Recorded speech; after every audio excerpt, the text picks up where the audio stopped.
Welcome to PM Express. We are still in a state of mourning. The death toll from last week's road crash is nearing 80.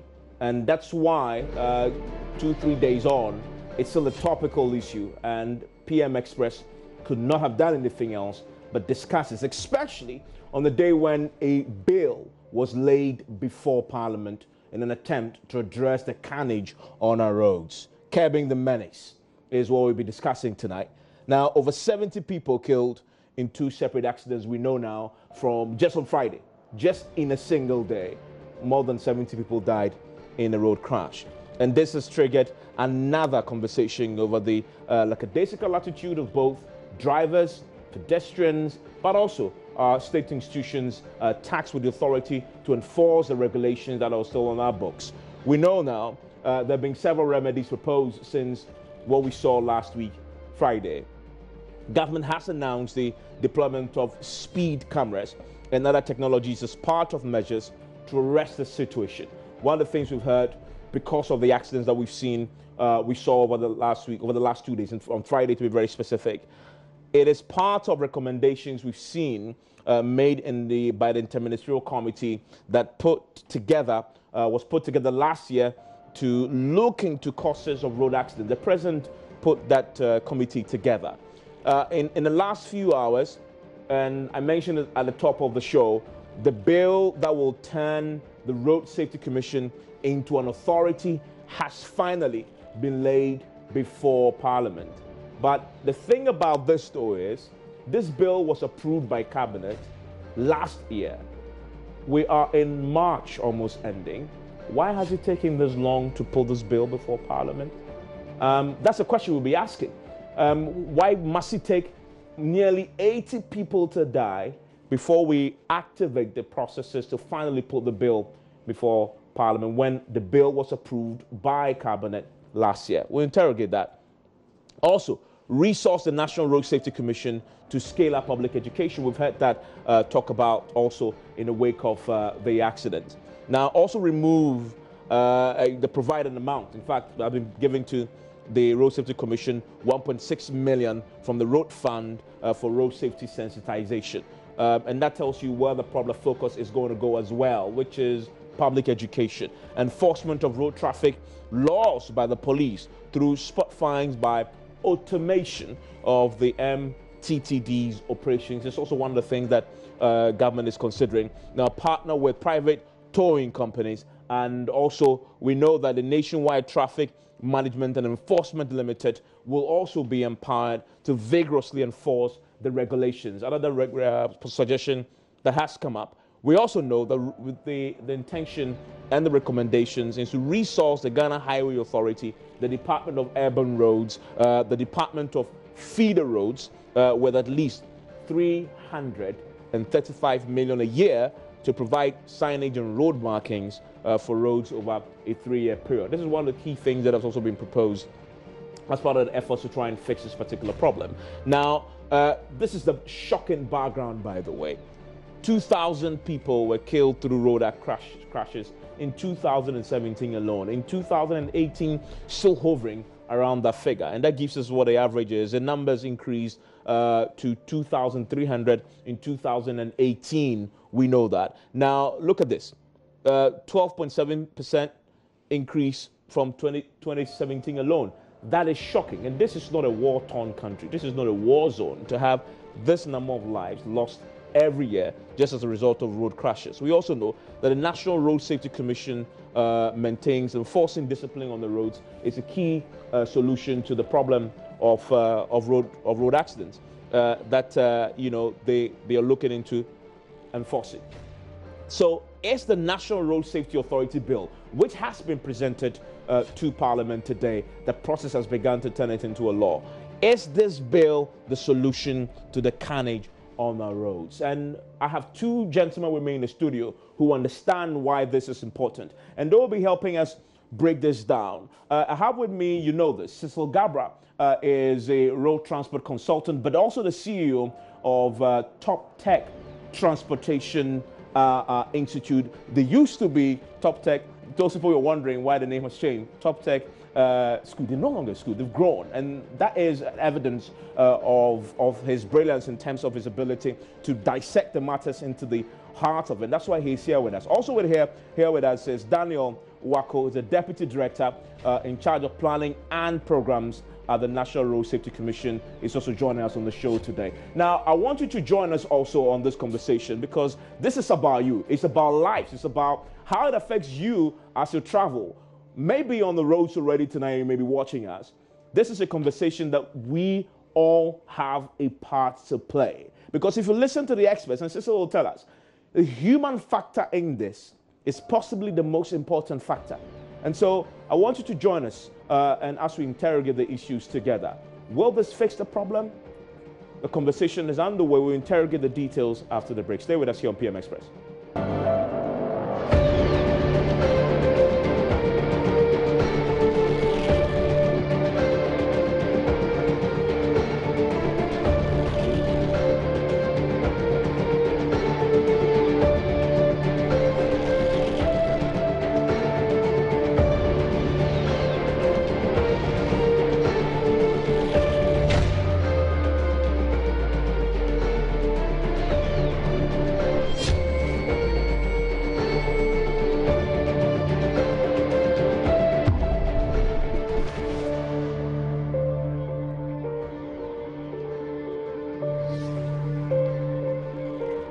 On PM Express tonight, the conversation that affects a lot of lives and costing a lot of lives and limbs as well. And you can tell I'm in black because we are mourning. It's a tragic last few days with the loss of close to 80 lives in a single day.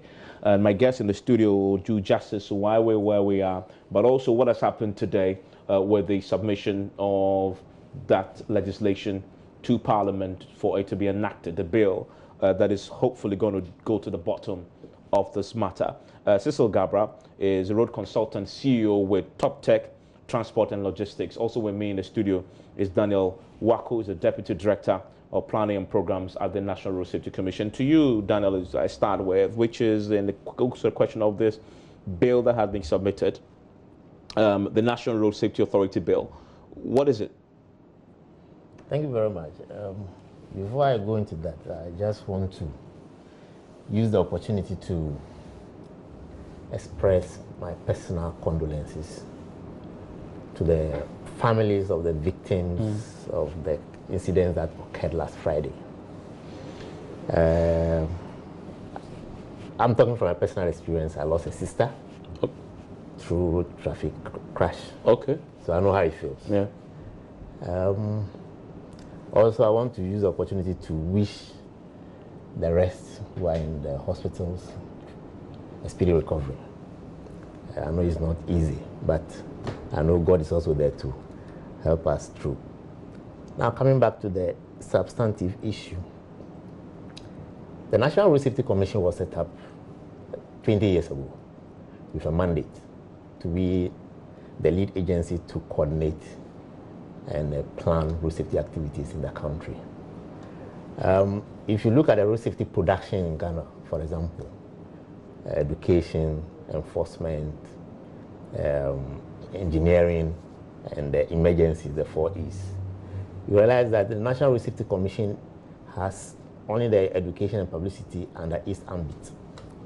The rest we do not engage in. For example, the enforcement, we are not the police does that. The police does that. Vehicle registrations, DVLA does that. Driver licensing, DVLA does that. Road construction, the road agencies do that. Road maintenance, the road agencies do that. Emergencies, the emergency services also do that. So you realize that the activities are kind of scattered, and we are, even though we are the ones supposed to be the coordinators, we do not really have the mandate to be able to enforce or ensure that these other agencies comply with what they are supposed to do. So when you say coordinators, your role is to coordinate DVLA and which other institutions? The police, DVLA, and the road agencies. Or in the to the goal of ensuring safety on our roads. Exactly. Okay. Exactly. So we realize that we do not really have the teeth to bite because all these agencies have their own protocols, they have their own the way of doing things. So we have been advocating for this upgrade of mandate into an authority status, where we can have the authority to ensure that we enforce compliance from these people or these bodies that are contributing to the production of road safety in the country. So that's what the bill is about. Okay, so fundamentally, this bill grants you the authority to enforce. One way or the other. Yes, because we are going to be able to demand compliance from these DVLA, the police, etc. Exactly. Okay, but independently, can you by yourself, under this bill that has been sent to Parliament, do some enforcement yourself through the police? As I said, we are not going to relinquish what we have been doing already, which is education, etc. The coordination. So we are still going to be coordinating the activities with the other agencies. So we can go to do enforcement with the police, for example. We can go and do enforcement with the DVLA, for example. Yeah. So it's not as if we are going to take up the enforcement from the police. No.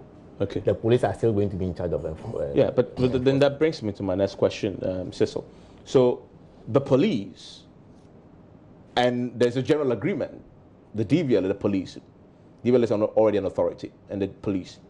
There's a general agreement that both institutions, at least the police fundamentally, have failed in over the years to enforce the laws that we already have to ensure road safety.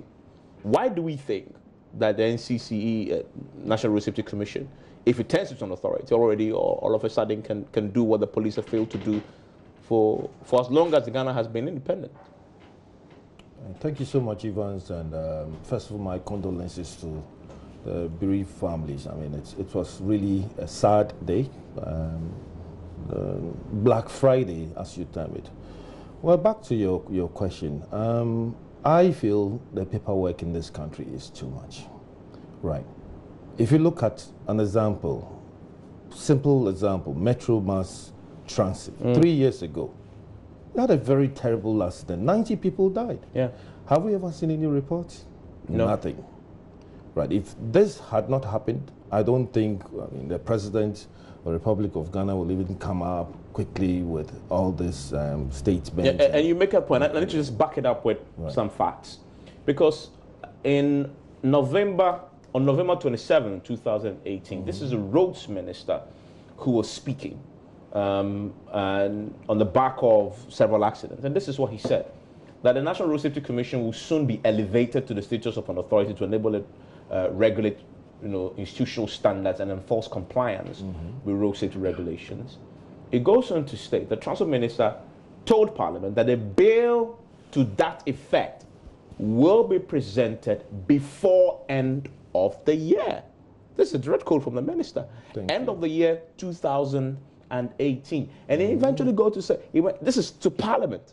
And he said to Parliament that Cabinet has approved the bill. It's taking us what? December, January, February, March, 4 months. 2 days after close to 80 people die, we've produced the document to Parliament. Why do we do this to ourselves as a people? Exactly. This is exactly what I'm talking about. If this accident never happened, I am sure we're still going to buy time in this country, wait for several months, wait for several kilometers.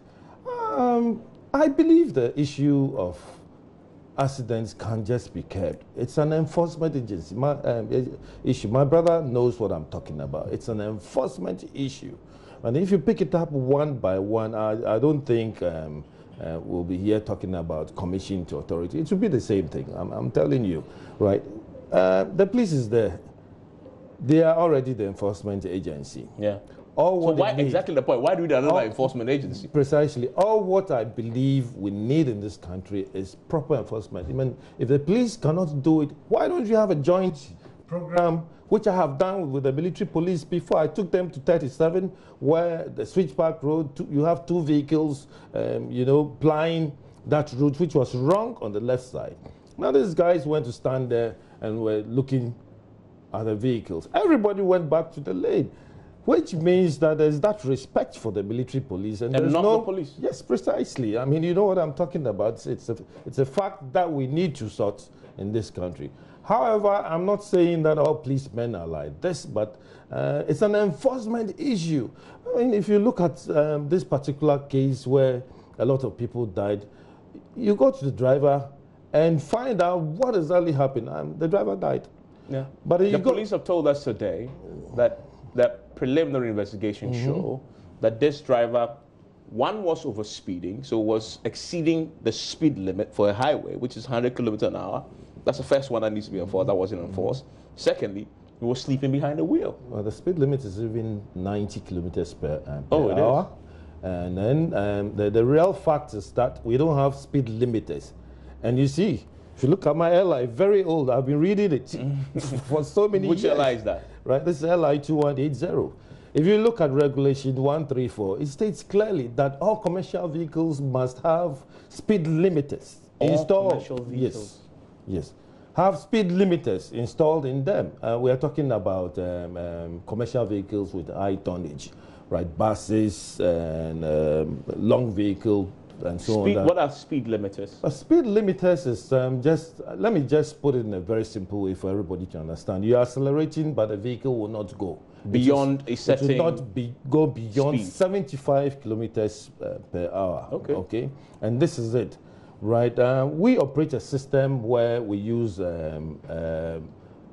technology and so on. You'll be driving, and then I'll be in my office. I can reduce the speed of your vehicle. Oh, you can do that? Precisely. I mean, through a simple software that communicates with the vehicle. I mean, forget about that, Evans, but I am talking about a simple enforcement agency. We don't need to reinvent the wheel by changing commission to authority and so on. Fine, if that is what they want, but that's not going to solve the problem. Evans, DVLA used to be VELD, okay? It became an authority. It became an authority. It hasn't changed anything. That's true, Look here, I can walk you to DVLA right now and get you a license. That's so true. I know where to pass. Right. Let's Okay, let me hear Daniel. It's a problem. Let me hear Daniel. Daniel, yes. Where it is due. Please, let's do it. Now, yes. before I go, I come to that. It is not because of this crash that occurred on Friday that the bill was laid in Parliament. No. Okay. Things have been going on. When the bill was approved by Cabinet, there was a problem with the bill. So it had to be sent to the Attorney General.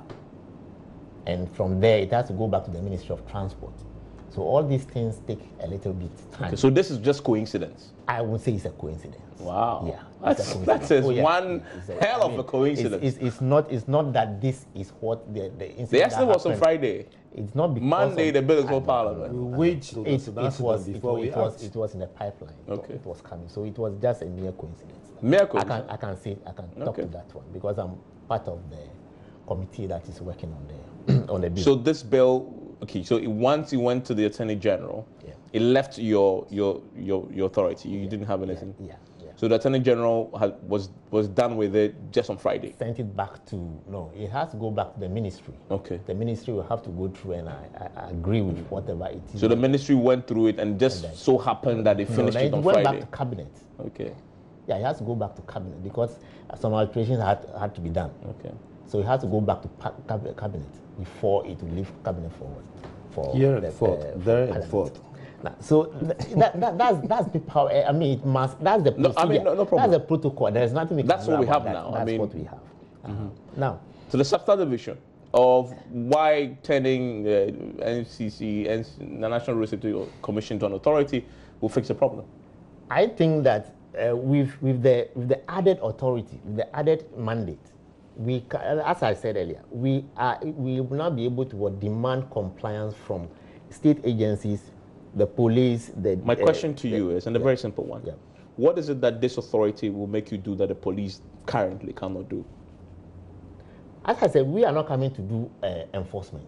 Yes. We are not coming to go on the road to take the enforcement from the police. So what would the authority change if, about? If, for example, let me give you an example. If there is a problem with a road segment, and the Ghana Highway Authority is responsible for that section of that road, and it is identify that this is a black spot which needs to be fixed, and it has not been fixed, the National Road Safety Commission can go take the Ghana Highway Authority to court, can take the Ghana Highway Authority on. We need an authority to do that. To demand any citizen can do that without... to demand why that is not being done. Now, in addition to demanding compliance from these people, the authority is going to have the mandate to regulate the public transport, the commercial transport sector. As at now, it's a free range. True. Everybody, if you get a vehicle today, tomorrow you can become a commercial vehicle operator. It's no longer going to be the same because things are going to change, because it's going to be regulated. But there are laws already regulating that. They are not regulated. Okay, so he just cited the airline. One example says every commercial vehicle must have speed limiters. The law is there. Yes, but if the law is there, if the airline is there, it has to be enforced. But the police must enforce it. The police have a whole. One of the most popular units of the police is the MTTD. It is not only the police, for example, that has to enforce that law. The DVLA, for example, that licensing the vehicles, must ensure that it's there before the licenses and exactly. But and DVLA, and that's his point he's making. The DVLA recently became an authority. They are not enforcing it. The police. That is where it's the police. They are not enforcing it. That is where there is always room for improvement. That is where we all have to come on board. We don't have to sit down anymore to wait for until 80 or 90 people are dead before we come. Let's change what we have been doing. We can change. Now, this is the situation. We are calling on the general public, the media, everybody to come on board. We must change. And every Ghanaian must change because it's time.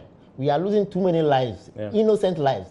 What happened last Friday could easily have been avoided. What would have avoided it? The extent of damage will tell you or give an indication that the speed involved at the time of crash was way above the stipulated one. Okay. The speed was too much. Now, the incident occurred in the night. Visibility is very poor in the night. We all know it is very challenging, particularly in a country like this. Exactly. My philosophy, and this is just by the way, when you're driving at night in Ghana, you drive by faith, not by sight. Because the road is dark. Yeah, it's dark. You can only see as far as your light can take you. Exactly. So it is the responsibility of the driver to ensure that you don't go beyond what your eyes cannot see. You are driving in the night, you are carrying so many lives on board. You have that responsibility, that personal responsibility, that civic responsibility to ensure that you protect the lives of the people that you are carrying. If for nothing, you have a written summary contract with the people that you are carrying. They have paid you to take them to wherever you are going safely, or they are going safely. Therefore, that person has the personal responsibility to ensure that he does what is right for the people to arrive at their destination safely. So that one also failed over there. It's a human problem. Look, I think that. But you know, if 10 years ago, for example,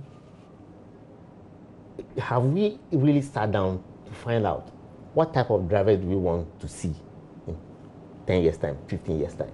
And therefore, let's prepare so that we shape them the way we want them to be. It's time we need to think about the future. If we had thought about the kind of drivers that we will be expecting today on our roads 10 or 15 years back, I'm sure we would have done something about it. And we don't have to sit again waiting for something else to happen before we come or we change the way we do things. We must start thinking forward. For example, the throttle drivers that we see, a number of them, about 90% of the throttle drivers that we have today in Accra, most of them were ever mates. My question is, the time that, even today, the people who are mates will become drivers tomorrow. What program is there for us to start engaging the mates today? Why are you asking a question? I'm asking. you are the commission. I'm coming. See, this is a national issue. Yeah. let's go beyond the commission. It's a national, even though the National Road Safety Commission. I get the fact that it's a national issue. However, it's a reason why we have institutions that we've given the power to fix the problem on our behalf. If you need help, we can have this conversation and give you ideas. So we don't expect the commission. I don't expect the police. I don't expect DVLA. I don't expect the Transport Ministry. I don't expect members on the Committee of Parliament who are responsible for oversight over transport to be asking questions. I expected them to give me solutions. You don't agree with that? I do. I do. Yes. But I'm saying that we should also change the narrative. We should change the discussion, the discourse. Let's start asking ourselves these questions. These questions we I'm saying that it's not as if the National There's a solution that has been lacked. It is not as if the National Road Safety Commission, for example, have been sitting all this time without doing anything. We have been doing what we have to be doing. We're trying our best to do it. As a human institution, I don't think we can be 100% correct, but we have also been doing what we are supposed to be doing. We've been doing that. Yeah. Hey, Cecil, so at the heart of this is a conversation about, so give me your yes or no answer to this. The National Road Safety Authority bill, does this solve this problem? I think I said it earlier. It's not. It's not a solution. Okay. So if it's not the solution to the problem, do we need it in the, because it's already gone to Parliament, so it's going to be passed in a way. Do you agree that it's to contribute to maybe helping us in the process of dealing with it? Oh, definitely. Okay.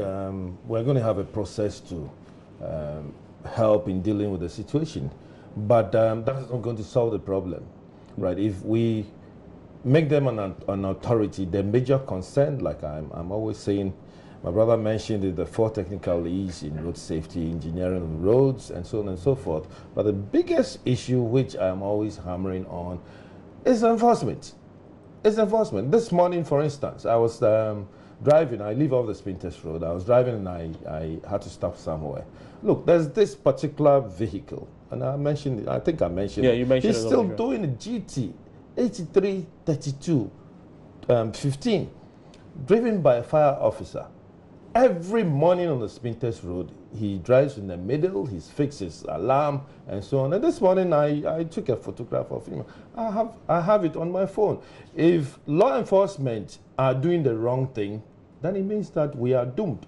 If National Road Safety Commission changes to an authority, is it going to change this? These are some of the things that I talk about. This is some of the things that we need to talk about. Okay, if you take somebody to the driving school for him to learn how to drive and so on, you'll be driving and then you see no U-turn. Fine, he knows there shouldn't be any U-turn. But as soon as he sees either a truck driver, a taxi driver, or any private vehicle, yes, you also do it. Yeah. Okay. I must admit, I found myself doing that. Yes. Because you see other drivers cutting the corner. Precisely. And then you like, oh, you're going. Why am I sitting? Yeah. I must admit, and the policeman is standing there. It's not bothering. I'm like, okay, what's happening here? Do you have to follow? So you don't have to. No, but if that's you know why it is wrong. I concede, but I'm a human being. Yes. And that is why you need to enforce the law. Yes. That's why the police officers are there to do that. People are doing this. The police officer is supposed to be at the tail end of it.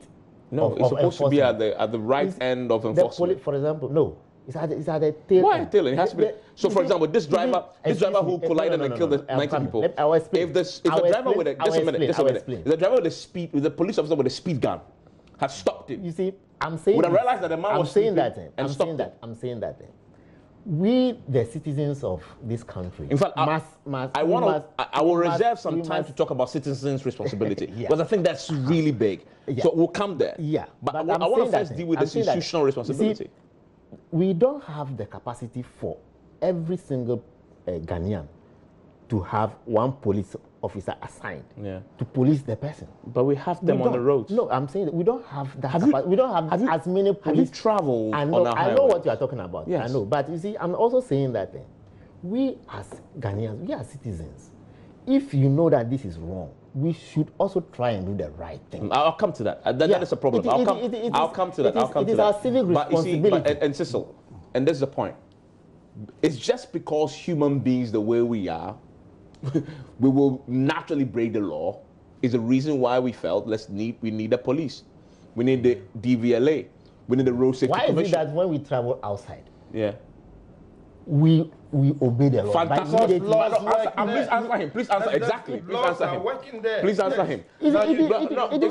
Let it is because no, wait. I'll come to you. I come back in my country, and then I break the law, and I say the law is not working. Forgive me. Let's just answer the question. You and I will travel, and you cannot misbehave on the road.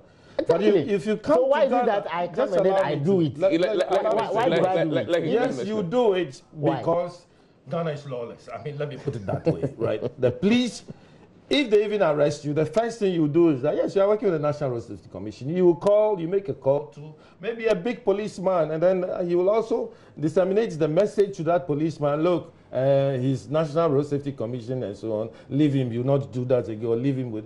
Laws do not work. Traffic laws do not work in this country. If they work, honestly speaking, we will not even have the Okada system where, I mean, the policeman will stop him and then he goes back, the Okada goes back, within 10 minutes, he's back on his motor, he's going. And I mean, I heard the MTTD talking about negotiating and so on. To do what? If you look at the airline 218, it states clearly that no motorbike must be used for commercial purposes to pick passengers. But now I am hearing that there's going to be negotiations. Negotiations for what? For them to kill people. Tricycles are being used to carry human beings and people are dying in this country. What are we talking about, my brother? So we go outside and laws work. We come back and it doesn't work because our enforcement is weak. Let us agree and change the enforcement than looking at changing commissions to authorities and so on. That will help. But I'm talking about the enforcement itself. Look, I have my list here talking about I'll come to you for a very fundamental point. I'll come to you. Please make notes for me. Right, and I mean, like this commercial drivers that we are talking about and so, have we done even any health checks on them? This guy who was driving the Metro Mass, I've been to, the VIP also. I've been to the stations just to help me to write my book on, factors and causes of road crashes in Africa, not even in Ghana. I'm covering the whole of Africa. And then they just hop in the bus and off they go. No health checks, nothing, and so on. 2 drivers, fine. Whatever happens on the road, it's this God. This is, for example, one of the things that the authority is going to come on board. Is going to come. As at now, there is nobody that is responsible for what. I'm saying that as at now, there is nobody that is responsible for the regulation of commercial transport operation in the country. But what about the LI's enforcement of the speed limit? Because that is a fundamental. I listened to the head of the STC today, who made the point that all the STC vehicles have speed limiters. Yeah. And so it can't go beyond the 90 or 100 kilometers an hour. You can't. And listen to this. When was the last time any of us here heard of a STC bus involved in an accident? I don't recall. Proper management. I don't recall. Yeah. And so if STC is an example, a very good example. So why can't we replicate that in the other commercial? That is one of the things where I'll go and buy a bus. And then, I decide to give it to my brother. Exactly, because there is no regulation. Why is there no regulation? That is where the authority is coming in now. Why do we have DVLA?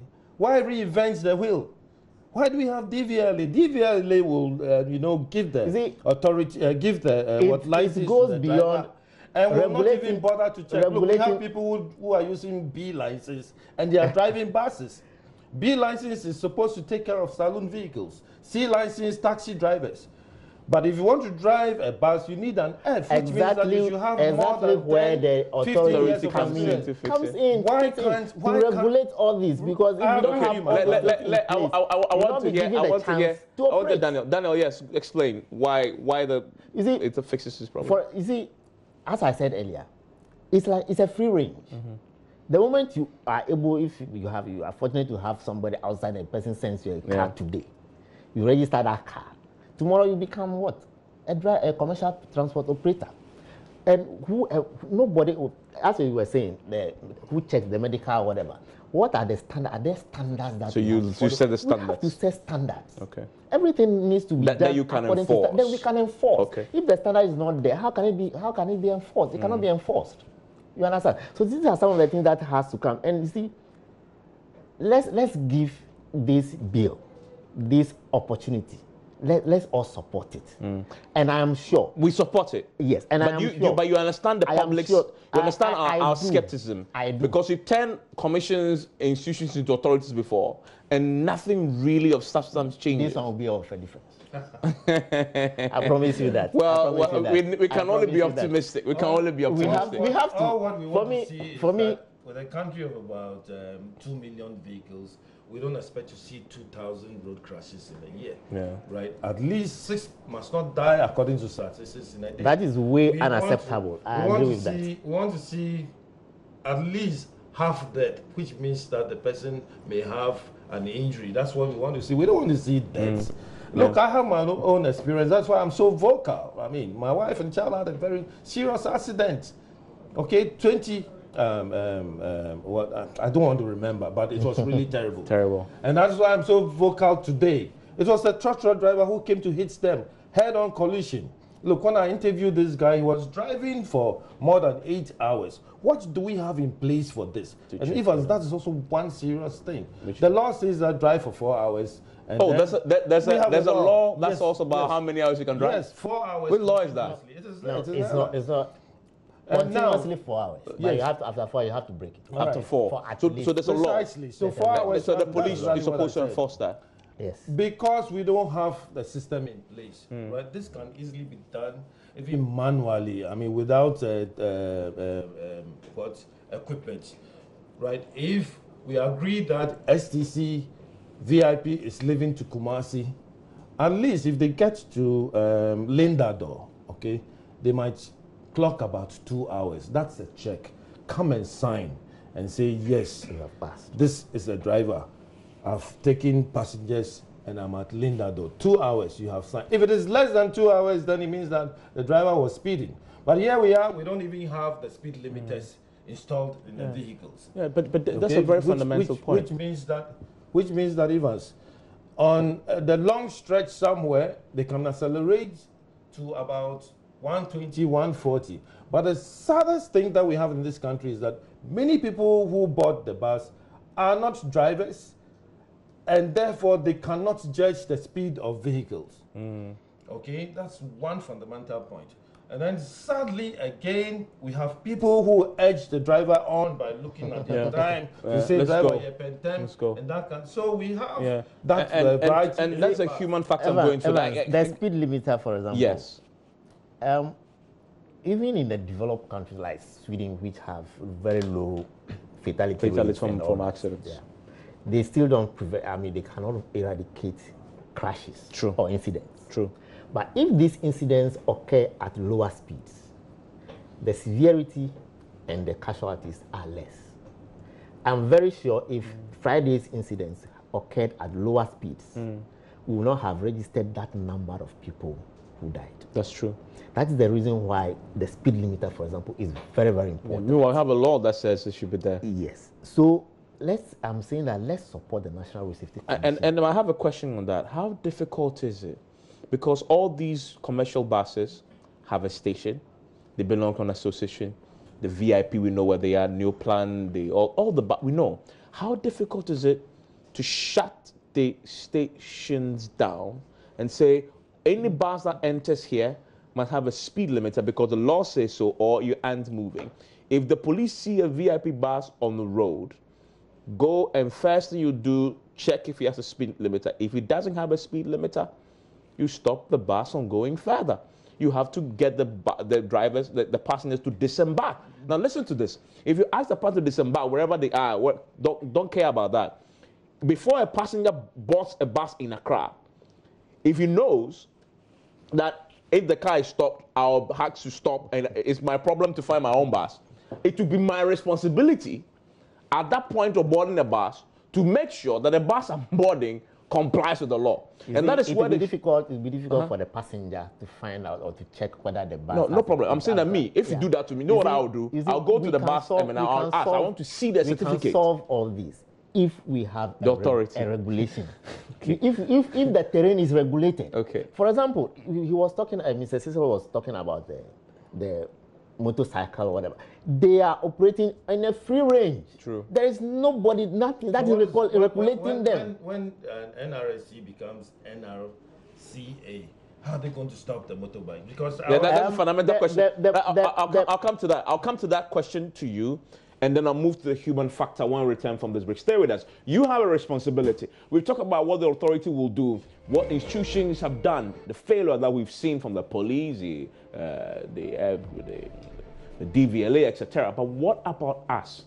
Because at the end of the day, it's about you, really. You may lose a limb, or God forbid, die in the process, but you have a responsibility. And I'll tell you something that a survivor of last Friday's crash told us that will, I guess, make the point about why this is important for us to take our own fate into our own hands.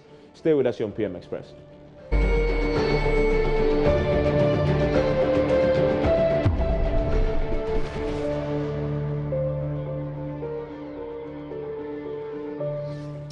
And you're still here on PM Express. My guest in the studio, Cecil Gabra, is road consultant, CEO, Top Tech, Transport and Logistics. Also with me in the studio is the Deputy Director, Planning and Programs at the National Road Safety Commission, Daniel Wako. Daniel, there's a question that was asked before we went for it, but that's fundamental to this question about enacting a law that turns the commission into an authority. We've identified a problem, which is now we have unregulated commercial transport sector. We have Okadas, motorcycles that are operating without regulation. Yeah. There's a law against it, but they are operating. Drivers, we have a law that says that don't drive 4 hours continuously without resting. It's on the books, it's a law. Don't drink and drive. People are drinking. In fact, at the stations, there's a blue kiosk there. I'm not doing a story about it. Long time ago, if you go to Circle, it's still there. There's a blue kiosk. And you know blue kiosks. It's a shop that sells strong liquor, etc. It's there. You know, people are encouraged to tribute sana. So how does the authority fix these specific problems that we know exist, for example? Briefly. Evans, I keep saying that as at now, it's a free range. We don't have any regulation. We don't have anybody that... But there are laws. I just mentioned plenty of laws. I'm coming. Give me. I'll land. Now, the authority coming in to regulate the field of commercial transport operation is going to set standards. These standards are now going to be make sure that they are enforced. Right now, for example, how do we invite or engage drivers into the commercial transport operation? Mm-hmm. There is nothing that says that these are the criteria that you have to pass through to become a commercial vehicle driver. But DVLA has that. So we are saying that if the authority comes in and we are giving the mandate to regulate the commercial transport sector, we are going to set these standards. For example, how many times do people or commercial drivers go for refresher courses? Education is very key. We need to update our knowledge and skills. So, for example, one solution you will introduce if you become authority is, just hypothetically, every driver once a year go for a refresher. You have to. Okay. But if you write that in your book, how do you enforce that? The thing is this. If for example, we go to GPRTU and we have realized that the GPRTU is not, their members are not following the standards that are laid down, then we take the GPRTU on, we take it's not just going to be like the way it has been. No, it's going to be like you are going to come and sign a contract that you want to become what? A commercial vehicle driver. Okay, and these are the terms. These are the terms. If you go against the terms, then you go out. Okay.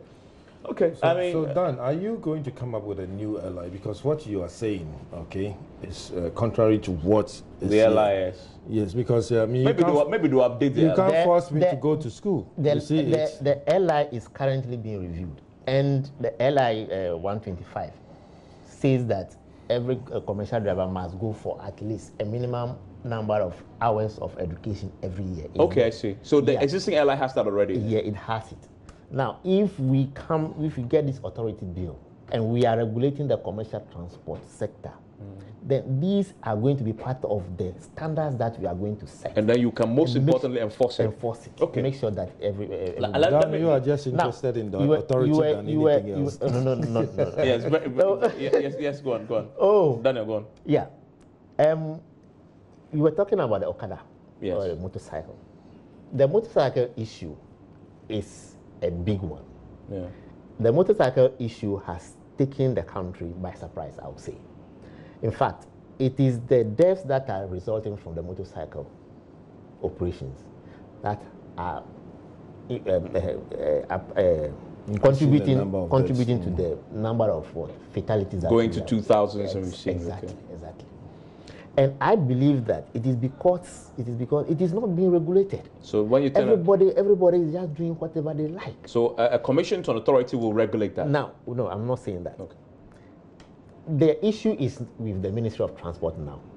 Even tomorrow, there is a forum at the Shippers Authority that is going to look at this motorcycle operation business or whatever. And it's a public forum.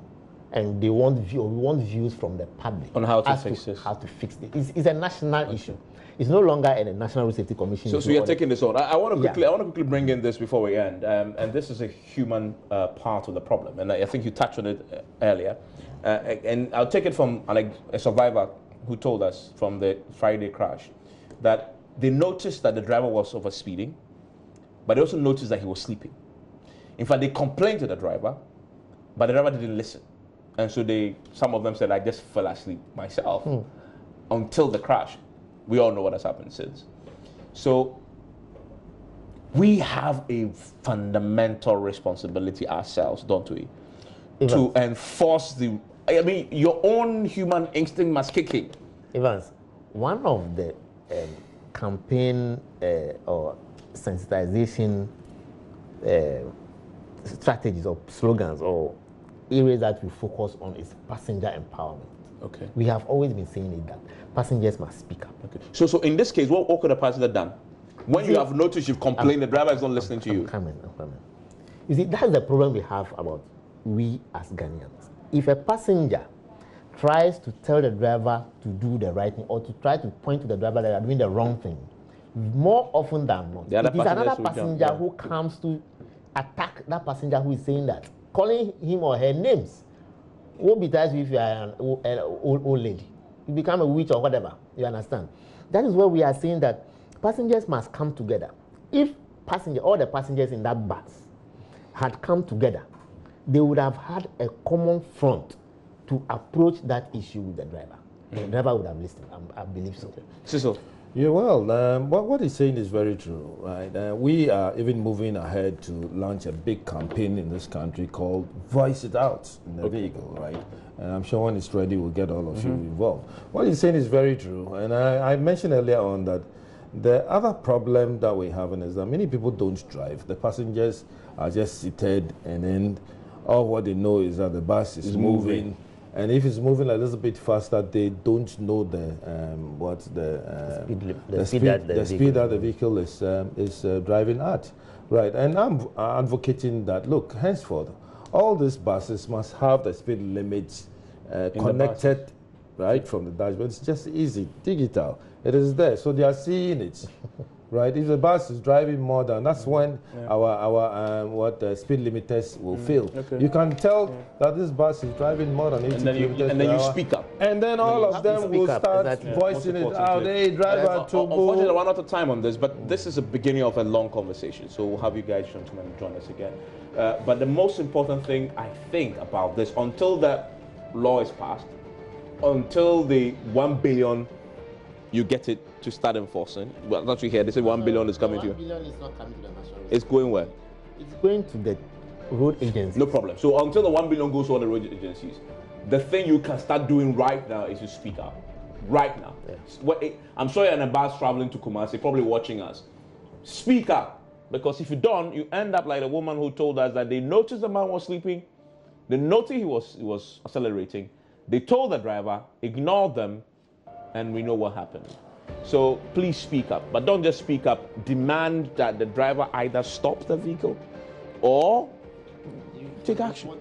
Report the video. No, but You either. can't call the police. Yes, on the bus, exactly. On the bus, exactly. Call the police. So please take note of that. And I'm grateful that you join us here on PMS. So we'll see how this pans out, and hopefully we can reduce the number of deaths we've seen on our roads. Enjoy the rest of your evening. My name is Anthony.